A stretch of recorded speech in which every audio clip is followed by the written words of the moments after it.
CW, your military experience kind of started a little bit unique to me. You were telling me the story about how you were in your American history class and the war had just begun, and talk to me a little bit about what it was like during that time.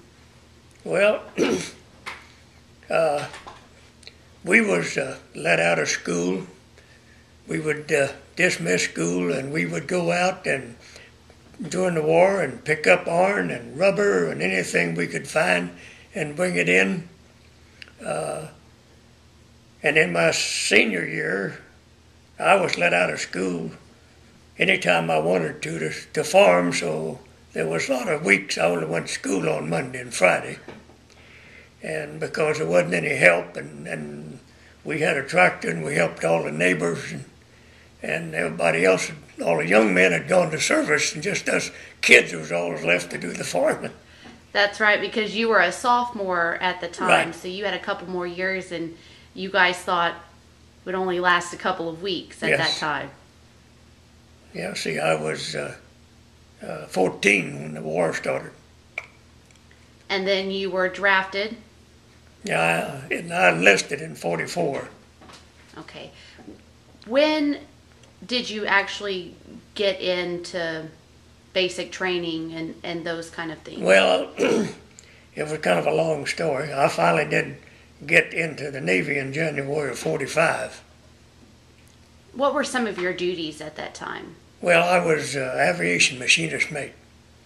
I was trained to be a mechanic on the Navy fighters, the F-4s and the F-6s and the F-8s. And also we went through radar school, and then we was trained for gunnery.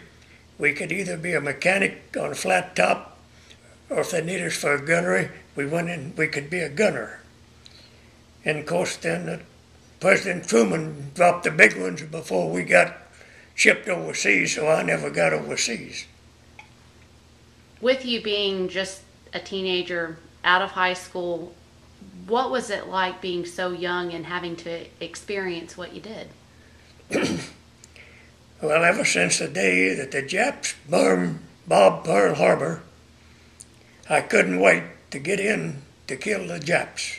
That was my big ambition, to get over there and kill the Japs, because that was the most hideous thing that I could ever imagine a country would do to another country. What was life like after you got out of the military? You were only in active service for about a year, is that Yes. right?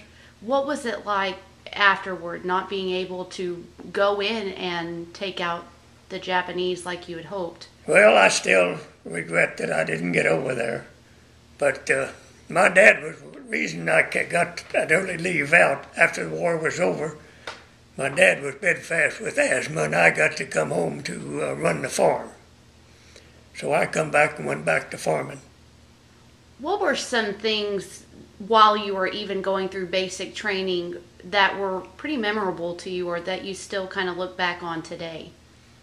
Oh, it was just the idea of thinking that we was going to get to go over there and fight. And be on the flat top and out there in the Pacific Ocean.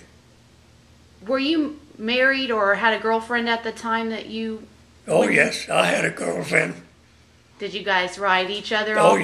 yes. And now you guys are married? Yes, afterwards.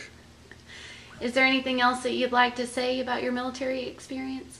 No, it was quite an experience, and I was always thankful that the president dropped those bombs, but if he hadn't, I probably wouldn't be here today. Because the invasion of Japan would have been something that people can't even visualize what would have happened. There's one thing I did fail to mention, and it kind of struck me when I asked you about your POW flag, and I asked you kind of why you had it. Talk to me a little bit about that, because it really kind of struck me. Well, we had a good friend of ours that was killed over in Korea. And he never was found. We don't know what happened. And I know a lot of guys that was prisoners of war. And it's just my sympathy to them that we fly that flag.